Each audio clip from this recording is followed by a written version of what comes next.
শুনেছো, ওই বাড়ির মহেন্দ্রের ছেলে বিক্রম নাকি এত বছর পর শহর থেকে ফিরে আসছে। বলি তোমার লজ্জাও করে না তাই না কাকা? এত এত টাকা আমি পাই, তাও প্রত্যেক দিন এসে বলো চাল ডাল বাকিতে দিতে। হ্যাঁ, তোকে তো বলেছি যত টাকা পাস সব লিখে রাখতে। আমার ছেলে এসে দিয়ে দেবে। কিছু মনে করো না কাকা, তোমার ছেলে কি এমন চাকরি করে যে এত গাড়ি গাড়ি টাকা পেল? কোনো অবৈধ কাজ করছে না তো?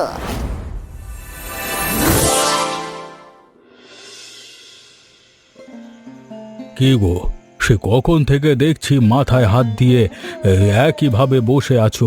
এত দুশ্চিন্তা করে কোনো লাভ হবে? তাহলে কি করব আমি? আমাকে তুমি বলে দাও, ছেলেটা কত বছর পর শহর থেকে ফিরছে। এটা তো আনন্দের খবর। ছেলে বাড়িতে ফিরেছে, তাও আবার চাকরি বাকরি করে। তুমি খুশি না হয়ে মাথায় হাত দিয়ে বসে আছো কেন? ছেলেটা যে আসছে, ছেলেটাকে কি দিয়ে খেতে দেবো শুনি? এই শাক পাতা দিয়ে? এগুলো এখন আমার ছেলে খায় নাকি? আমাদের যা আছে সেটাই দেব। তোমার ছেলে তো আমাদের দুঃখ কষ্ট বুঝবে। তবুও ছেলেটার সামনে ভালো মন্দ খাবার না দিলে মনে যে শান্তি পাবো না, সেটা বুঝতে পারছো না তুমি? তাছাড়া ঘরের যা অবস্থা। ঘরের অবস্থার কথা তুমি ভালোই বলেছ। ঘর যেমন ভাঙাচোরা, এতে আমার ছেলে এসেই তো শহরে ফিরে যাবে। আমি বলি কি, তুমি বরং মোড়ল মশাইয়ের কাছ থেকে কিছু টাকা ধার আনো, সেই টাকা দিয়ে ঘরের একটা ব্যবস্থা করো। আমিও ভাবছি সেই কথা। তাহলে একটা কাজ করি, মোড়লের কাছ থেকে টাকা এনে ঘরের ব্যবস্থা আর কিছু বাজারের ব্যবস্থাও করি। তুমি সেটাই করো গো। ছেলেটাকে ভালো দেখতে না পারলে আমি যে শান্তি পাবো না গো। কালকে সকালে যাব আমি মোড়লের কাছে। এখন দুশ্চিন্তা না করে ঘুমিয়ে পড়ো, শরীর খারাপ করবে তো। শুনেছো, ওই বাড়ির মহেন্দ্রের ছেলে বিক্রম নাকি এত বছর পর শহর থেকে ফিরে আসছে। সে কি আর অজানা? সারা গ্রাম এখন এই বিষয়ে জেনে গেছে। এত বছর বাপ মায়ের কোনো খবর নেয়নি, এত বছর পর আসছে। শুনলাম শহরে নাকি ভালোই চাকরি বাকরি করতো, অনেক টাকা উপার্জন করেছে। এত টাকা উপার্জন করে লাভ কি হলো, যখন বাবা মা ভাঙা ঘরেই থাকবে? এত বছরে একটা বারের জন্য বাবা মার কাছে আসেনি। মহেন্দ্রকে তো দেখছি খুব কষ্ট করেই দিন চালাচ্ছে, অথচ ছেলেটা এত এত টাকা উপার্জন করে শহরে পড়ে আছে। এসব কি আর মহেন্দ্র বোঝে? সে তো এখন সারা পাড়া বলে বেড়াচ্ছে তার ছেলে বড় গাড়ি নিয়ে আসবে। এই গ্রামে বড় গাড়ি ঢুকবে কিভাবে? দেখি কি হয়। আবার দেখো, এসে যেন ভিটে মাটিটুকুও বিক্রি করে দিয়ে চলে না যায়। এটা কিন্তু তুমি দারুণ কথা বলেছো। আজকালকার ছেলে মেয়েরা শুধু নেওয়ার বেলাতেই আছে, দেওয়ার বেলাতে তারা শূন্য। যাই হোক, দেখি সামনে কি হয়। আমাদের তো আর দেখা ছাড়া কোনো কাজ নেই। ঠিক কথাই বলেছ। কয়েকদিন পরে কি ঘটে সেটা নিজের চোখেই দেখতে পাবে। আরে ও মহেন্দ্র কাকা, তুমি কখন এলে গো? তোমাকে তো আজকাল আমার দোকানের আশেপাশে দেখাই যায় না। খবর কি? আরে আর বলিস নে, অনেক কাজকর্মে ব্যস্ত থাকি তো এই কারণেই এদিকে আসতে পারি না। কাজে কামে আবার তুমি ব্যস্ত থাকো, তাই এখানে এসেছো কেন আজকে? এখানে এসেছি কিছু চাল ডাল নিতে। আমার কাছে তো এখন টাকা নেই, কিছু চাল ডাল বাকিতে দিতে পারবি? বলি তোমার লজ্জাও করে না তাই না কাকা? এত এত টাকা আমি পাই, তাও প্রত্যেক দিন এসে বলো চাল ডাল বাকিতে দিতে। হ্যাঁ, আমাকেও তো সংসার চালাতে হয় নাকি? আমি তো বুঝতে পারছি রে। তোকে তো বলেছি যত টাকা পাস সব লিখে রাখতে। আমার ছেলে এসে দিয়ে দেবে। এই কথাটা আজ 2 বছর যাবৎ বলে আসছো। 2 বছরে কত টাকা হয়েছে তার কোনো হিসাব আছে তোমার? হ্যাঁ, আমি আর একটা টাকার জিনিসও তোমাকে বাকিতে দিতে পারবো না। এমন করিস না রে, ছেলেটা আমার আসবে, তার সামনে দেওয়ার জন্য দুমুঠো ভাতও জোগাড় করতে পারছি না। আমাকে একটু চাল ডাল দে তো। তোমাকে তো আমি বলেই দিয়েছি আমি দিতে পারবো না, মানে পারবো না। তুমি এখান থেকে যাও তো দেখি। আর তোমার ছেলে এলে টাকাগুলো সব পরিশোধ করে দিও। আজকে আমার খারাপ দিন এসেছে বলে তুই আমার সাথে এমন করলি? আমার ছেলে যখন আসবে দেখবি আমি এই গ্রামের মধ্য দিয়ে কিভাবে হেঁটে যাই। তা তুমি হেঁটে যাও আর গড়াগড়ি করে যাও না কেন? আমার টাকা দিয়ে তবেই যাবে। না হলে না হলে কিন্তু আমি মোড়লের কাছে বলে তোমার নামে বিচার বসাবো এবার। আরে, কে কোথায় আছো? দেখে যাও, দেখে যাও, আমার ছেলে এসেছে, আমার ছেলে এসেছে এত বছর পর। বাবা, বাবা তুই এসেছিস? আমরা সেই কত দিন ধরে তোর জন্য অপেক্ষা করছি। তোর কোনো সমস্যা হয়নি তো আসতে? ওই সমস্যা একটু হয়েছিল মা। গ্রামের রাস্তা তো, বড় গাড়ি ঢুকতে চায় না, তার উপরে আবার ধুলোবালি। ঠিক বলেছিস, তোর তো ধুলোবালিতে থাকার অভ্যাস নেই। চল, আয় আয়, ভেতরে আয়, হাত মুখ ধুয়ে কিছু মুখে দিবি। আরে মা, এত ব্যস্ত হতে হবে না, আমি খেয়ে তারপরেই এসেছি। শহর থেকে বড় গাড়িতে করে গ্রামে আসতে বেশিক্ষণ সময় লাগে না। বেশিক্ষণ সময় লাগবে না তাই না? তাহলে এত বছরে একটাবার কেন আমাদের দেখতে এলি না বাবা? ওহো মা, তুমি তো গ্রামের মানুষদের মতো কথা বলছো। তুমি তো জানো আমি চাকরি করি, চাকরিতে ছুটি পাওয়া যায় না। চাকরি ছেড়ে আসা কি মুখের কথা? ঠিক বলেছিস, আমারই দোষ। আমি না বুঝে শুনে তোকে শুধু কথা শোনাই। বাবা কোথায়? বাবাকে তো কোথাও দেখছি না। আমি এসেছি, বাবা খুশি হয়নি বুঝি? কি যে বলিস না, তোর বাবার আনন্দ যে আর ধরে না। তোর বাবা গেছে কিছু খাবার কিনতে, তুই এসেছিস, ভালো মন্দ খাওয়াতে হবে না? তোমরাও না, আমি এসেছি যখন আমি নিজেই ভালো মন্দ কিনে তারপর তোমাদেরকে খাওয়াবো, সাথে এই গ্রামবাসী সবাইকে খাওয়াবো। হ্যাঁ, আমাদের কিছু চাই না। তুই যে আমাদের কোলে ফিরে এসেছিস এটাই অনেক কিছু। তুই ভেতরে আয় বাবা। হয়েছে তোমার, এমনিতেই জানালা দিয়ে অনেক বাতাস আসছে, আর বাতাস করতে হবে না। চুপ কর তো তুই। তোর গরম লাগছে কিনা সেটা কি আমি বুঝি না? তুই শহরের মানুষ, এসব গরম তো সহ্য হয় না। এমন ভাবে বলছো যেন আমি গ্রামে কোনোদিন ছিলামই না। আমি কি শহরে মানুষ হয়েছি? আমি তো গ্রামের গরমের মধ্যেই মানুষ হয়েছি। যাই বলিস না কেন, তোর একটু আধটু যত্ন তো করতেই হবে আমাকে। কবিতা কোথায়? কবিতাকে তো কোথাও দেখতে পাচ্ছি না। ও সেই কবে গেছে তোর মামার বাড়ি, এখনো আসার নাম গন্ধ নেই। স্কুল ছুটি পেয়েছে তো তাই। আমি এত বছর পরে এলাম আর ওকে দেখতে পাবো না? তোমরা ওকে খবর পাঠাওনি নাকি? পাঠিয়েছি, আজকালের মধ্যেই হয়তো চলে আসবে। তুই কোনো চিন্তা করিস না। তা বাবা, কবিতার বিয়ে নিয়ে কিছু ভাবলি? মা, আমি যখন একবার চলে এসেছি, কবিতার বিয়ে নিয়ে তোমাদের আর চিন্তা করতেই হবে না। দেখিস বাবা, আমাদেরই একটা মাত্র মেয়ে। আমি চাই না আমাদের মতো ওরও এমন দুঃখ কষ্ট হোক। তুমি চিন্তা করো না, ওকে আমি বড়লোক ঘরেই বিয়ে দেব। তাছাড়া আমাদের এখন টাকা পয়সার কম নাকি? কয়েকদিন পরেই ঘরটাও ঠিক করে ফেলবো। শুনে খুব খুশি হলাম। গ্রামের মানুষজন কত খারাপ কথা বলেছে, সবাইকে এখন দেখিয়ে দেব। কি গো মহেন্দ্র কাকা, শুনলাম তোমার ছেলে নাকি বাড়িতে এসেছে, তাও আবার এত বড় গাড়িতে চড়ে। তা নয় তো কি, সময় পেলে একবার গিয়ে ঘুরে দেখে আসিস আমার ছেলের গাড়িটা কত বড়। তা আমি দেখেছি তোমার ছেলের গাড়িটা। তোমার তো কপাল খুলে গেল কাকা। তোমার কি লাগবে সেটা বলো। কেন রে, এ কদিন তোর কাছে যখন চাল ডাল নিতে এসেছিলাম তখন তো অপমান করে তাড়িয়ে দিয়েছিলিস, আর এখন বলছিস কি লাগবে? তুমিও না কাকা সেই আগের কথা ধরে বসে আছো। ওসব ধরে বসে থাকলে চলবে নাকি? হ্যাঁ আগের ধার নিয়ে যখন বসেছিলিস তখন আগের কথা নিয়েও আমাকে বসে থাকতে হবে? এই নে, এখানে তো ধারের সব টাকা রয়েছে। একসাথে এতগুলো টাকা? তোমার ছেলে তোমাকে এতগুলো টাকা একসাথে দিল? দেব না কেন? আমার ছেলের কত টাকা সেটা তুই জানিস? কিছু মনে করো না কাকা, তোমার ছেলে কি এমন চাকরি করে যে এত কারি কারি টাকা পেল? কোনো অবৈধ কাজ করছে না তো? কি বললি তুই? আমার ছেলের নামে কি বললি আর একবার বল। আরে কাকা রেগে যেও না, আমি তো মজা করছি। গ্রামের সব মানুষ এমনটা বলছে তো, তাই আর। আমি যেন কোনো দিন শুনি না আমার ছেলের নামে উল্টোপাল্টা কথা বলতে। আরে তুমি মহেন্দ্রর ছেলে না? কত বড় হয়ে গেছো যে, কত বছর পরে তোমাকে দেখলাম।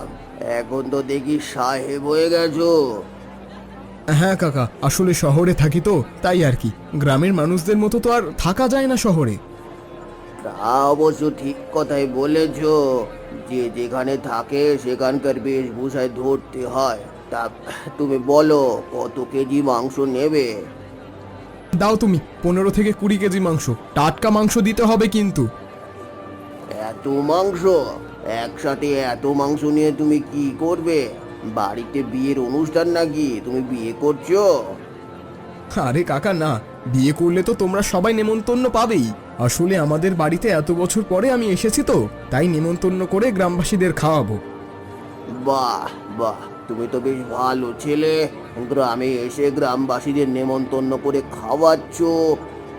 কি আর করার কাকা, বাবা আমাকে নিয়ে যে পরিমাণ গর্ব করছে, বাবার মুখ রাখতে হয় তো। ঠিক কথাই বলেছো। তোমার বাবা মায়ের দিকে একটু খেয়াল রেখো কেমন? ওনারা জীবনে অনেক কষ্ট করেছে কিনা। ঠিক আছে কাকা, আপনাকেও নেমন্তন্ন রইলো। দুপুরের পর আমাদের বাড়িতে খাবেন। দাদা, ও দাদা, তুমি এসেছো? কত বছর পরে তোমাকে দেখলাম। কতদিন তোমাকে বলেছি আসতে, তুমি তো আসলেই না। তুই বা কেমন? আমি এত বছর পরে শহর থেকে ফিরেছি, আর তুই কি না মামা বাড়িতে গিয়ে বসেছিলি? আমি কি জানতাম তুমি আসবে? তোমার আসার খবর পেয়েই তো আমি চলে এসেছি। খুব ভালো করেছিস। এখন এই যে গাড়ি ভর্তি বাজার আছে, সবকিছু রান্নাঘরের দিকে নিয়ে যা। আরে, এত বাজার সদাই দিয়ে কি করবি তুই? এই তো দেখছি পুরো 1 বছরের বাজার নিয়ে এসেছিস। মা, তুমি বুঝতে পারছো না, আমি এত বছর পরে এসেছি, গ্রামবাসীদের নেমন্তন্ন করে খাওয়াবো না, তাই তো এসব এনেছি। তার মানে গ্রামবাসীদের কি নেমন্তন্ন করেছিস? এগুলো দিয়ে বড় ভোজের আয়োজন করা হবে। তুমি একদম ঠিক ধরেছ। কিন্তু এতগুলো টাকা খরচ করলি কেন বাবা? এত টাকা খরচ না করলেও পারতি। এই টাকা দিয়ে আমরা 2 বছর অনায়াসে চলতে পারতাম। কি যে বলো না মা, তোমাদের কি আর আগের সেই দিন রয়েছে? এরকম টাকা আমার কাছে কিচ্ছু না, তুমি আর চিন্তা করো না তো।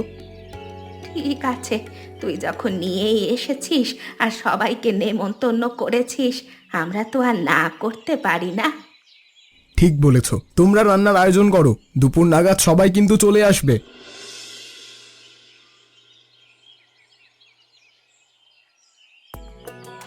যাই বলো না কেন কাকা, খাবারটা কিন্তু দারুণ হয়েছে। একদম তাজা মাংস দিয়ে রান্না করেছে। দেখো ধরতেই কেমন গলে যাচ্ছে।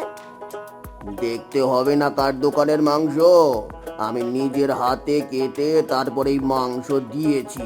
একদম টাটকা তাজা মাংস। মহেন্দ্র কাকা ছেলে এত বড় একটা ভোজের আয়োজন করবে, সেটা তো আমি কল্পনাতেও ভাবতে পারিনি। তা তুই ঠিক বলেছিস। মহেন্দ্র তো জীবনে আমার দোকান থেকে এক টুকরো মাংস কিনে খেতে পারেনি, আর ওর ছেলে কিনা কেজিতে কেজিতে মাংস কিনে গ্রামের লোকেদের খাওয়াচ্ছে। তবু এই ভাঙা ঘরে মাংস পোলাও রান্না করে যে গ্রামের লোকেদের খাওয়াচ্ছে, এটাই মহেন্দ্র কাকার জন্য বড় কম নয়। তা তুমি ঠিকই বলেছ। নিজেদের জন্য মাংস পোলাও রান্না করা আর পুরো গ্রামের জন্য মাংস পোলাও রান্না করা দুটোই আলাদা ব্যাপার। যাই হয়ে যাক না কেন, আমার মনে হয় এই টাকা অন্য কোনো পথে আসে। এত টাকা তো পাওয়ার কথা নয়। এই হলো তোমার এক কথা। এসব কথা বলো না তো। গরিব মানুষ একটু ভালো খেয়ে পরে বাঁচতে চাইছে, অমনি তোমার ভুলভাল কথা বলা শুরু করে দিয়েছো। আমার কথা ভুলভাল মনে হচ্ছে তাই তো? কয়েকটা দিন যাক, তারপরেই দেখতে পাবে তোমরা।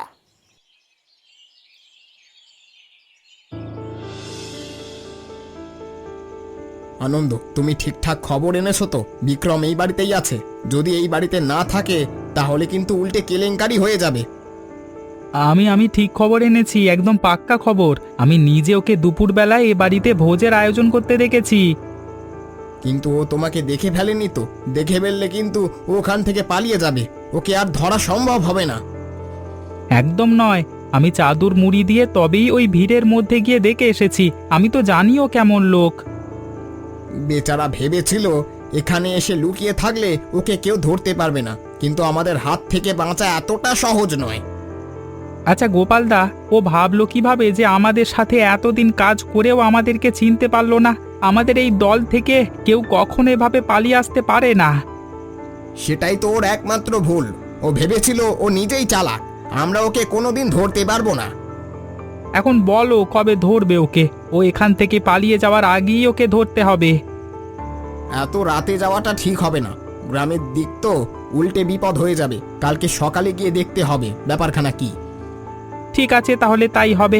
আগামীকাল সকালেই আমরা যাব ওর বাড়িতে।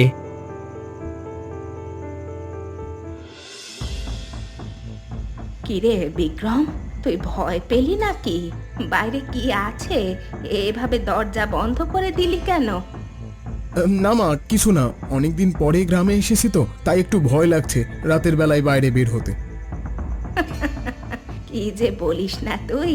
সারা দিন রাত তুই বনে জঙ্গলে ঘুরে বেড়াতিস, তোকে তো ঘরে আনাই যেত না, আর তুই কি না এখন ভয় পাচ্ছিস?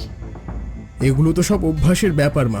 শহরে থাকতে থাকতে এত অন্ধকারে থাকার অভ্যাসটা চলে গেছে, তাই মনে হলো কি যেন একটা নড়ছে। কি আর নড়বে?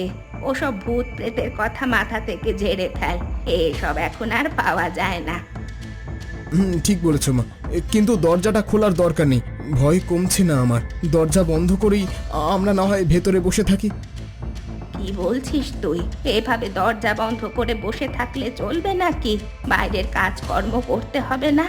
আকাশে মেঘ করেছে। মেঘের কথা ছাড়ো তো, বাইরের কাজকর্ম করার কোনো প্রয়োজন নেই, কালকে করবে। তাছাড়া আমি কাজের লোক রাখার ব্যবস্থা করে দেব। সেসব পরের ব্যাপার, কিন্তু বাইরে পাটখড়ি রাখা রয়েছে, ওগুলো ভেতরে আনতে হবে, না হলে যে ভিজে যাবে বৃষ্টিতে। তুমি আমার কথা কেন শুনতে চাইছো না মা? বাইরে যাওয়ার কোনো দরকার নেই। ওসব পাটখড়ির কথা বাদ দাও তো। আমি কালকেই তোমাকে ভালো চুলা এনে দেব। হঠাৎ করে তোর যে কি হলো, আমি যে কিছুই বুঝতে পারছি না। কিছু হয়নি মা, তুমি চুপচাপ বসে থাকো তো। তুমি বরং কবিতার সাথে গল্প করো, আমি পাশেই আছি। আরে আপনারা কারা? আমাদের বাড়ি দরজায় এসে দাঁড়িয়ে আছেন, দেখে তো শহরের মনে হচ্ছে। আপনারা কি বিক্রমের কাছে এসছেন? ঠিক ধরেছেন, আমরা বিক্রমের কাছেই এসেছি। বিক্রম কোথায়? বিক্রমকে একটু ডেকে দিতে পারবেন? আসুন আসুন, ভেতরে এসে বসুন। আপনারা তো আমাদের অতিথি। আরে আরে বিক্রম, বিক্রম কোথায় তুই? এত ব্যস্ত হতে হবে না, আমরা বসার জন্য আসিনি। বিক্রমের সাথে একটু দেখা করতে এসেছি। বিক্রম কি ঘরে আছে? হ্যাঁ, ঘরেই আছে, হয়তো ঘুমাচ্ছে। রাতে খুব দেরি করে ঘুমিয়েছিল তো তাই। কিন্তু আপনারা ঠিক কী কারণে বিক্রমের সাথে দেখা করতে এসেছেন? আপনার ছেলে শহর থেকে কি কাজ করে বাড়িতে ফিরে এসেছেন, আপনাদের সেটা জানা আছে? কি কাজ করে মানে? আমার বিক্রম তো শহরে চাকরি করে। চাকরি করে এতটা বছর পরে আমাদের গ্রামে ফিরেছে। ভুল কথা। আপনার ছেলে কোনো চাকরি করতো না। আপনার ছেলে অবৈধ কাজের সাথে জড়িয়ে গেছে, সেখান থেকেই এত কারি কারি টাকা সরিয়েছে। কি বলছেন আপনারা? আপনাদের মাথা ঠিক আছে? আমার ছেলে এসব কাজ করবে কেন? আমাদের মাথা ঠিক আছে। আপনি আপনার ছেলেকে জিজ্ঞাসা করুন, না হলে ওকে আমাদের সামনে নিয়ে আসুন। বাকিটা আমরা প্রমাণ করে দিচ্ছি। ঠিক আছে, আপনারা ঘরের ভেতরে চলুন, আমি বিক্রমকে ডেকে দিচ্ছি।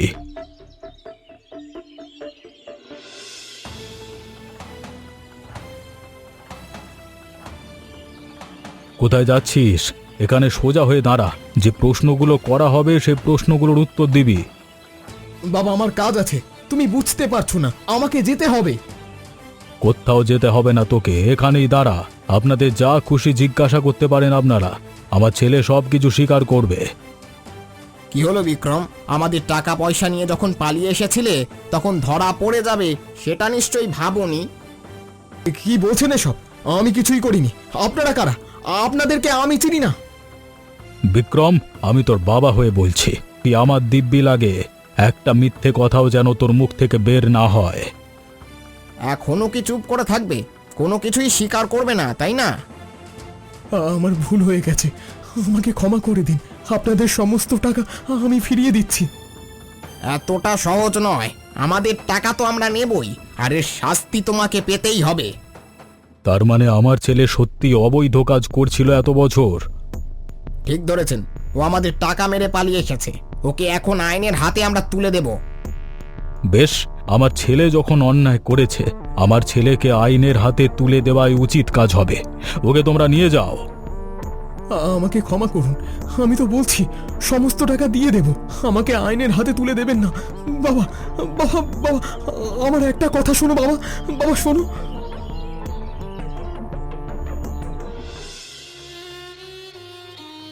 আরে আমার ছেলে, এতগুলো বছর আমি জানতাম সৎ পথে উপার্জন করছে আমার ছেলে, আর এখন শুনছি আমার ছেলে অবৈধ কাজ করছিল। তুমি বিশ্বাস করবে না, যখন আমি নিজের কানে তোমার ছেলের মুখ থেকে এ কথা শুনেছি, তখন আমার কলিজাটা পুড়ে গিয়েছে। ওই অবৈধ পাপের টাকায় আমি আমার এই ভাঙা ঘরে মাংস পোলাও খেয়েছি। হায় ওপরওয়ালা, এ তুমি আমাকে কোন দিন দেখালে? টাকার অভাবে মানুষের দাঁড়ে দাঁড়ে ঘুরেছি, তবুও কোনোদিন অবৈধ কাজ আমি করিনি। আর তোমার ছেলের অবৈধ টাকায় আমি মাংস পোলাও খেয়েছি? ছি ছি ছি ছি ছি। আমি যদি জানতাম আমার ছেলে এমন কুলাঙ্গার হবে, তাহলে যখন জন্ম দিয়েছিলাম তখনই মেরে ফেলতাম আমি। এসব কথা বাদ দাও গিন্নি। পুরো গ্রামের মাঝে আমার মান সম্মান নষ্ট হয়ে গেল। আজকে থেকে মনে করবে আমাদের কোনো ছেলে নেই। ঠিক বলেছ, যারা অন্যায় করে তাদের সাথে কোনো আপোষ আমাদের নেই। ওকে আইনের হাতে তুলে দেওয়া হয়েছে, একদম উচিত কাজ হয়েছে। আমাদের জন্য আমাদের এই ভাঙা ঘরই ঠিক আছে। যদি আবার কখনো পারি, তবে সৎ টাকা উপার্জন করে এই ভাঙা ঘরে মাংস পোলাও খাওয়াবো তোমাদের। আচ্ছা বলো তো বন্ধুরা, এই গল্পে বিক্রম কত কেজি মাংস কিনেছিল? এমনই মজার মজার গল্প দেখতে আমাদের চ্যানেলটিকে সাবস্ক্রাইব করতে ভুলবেন না।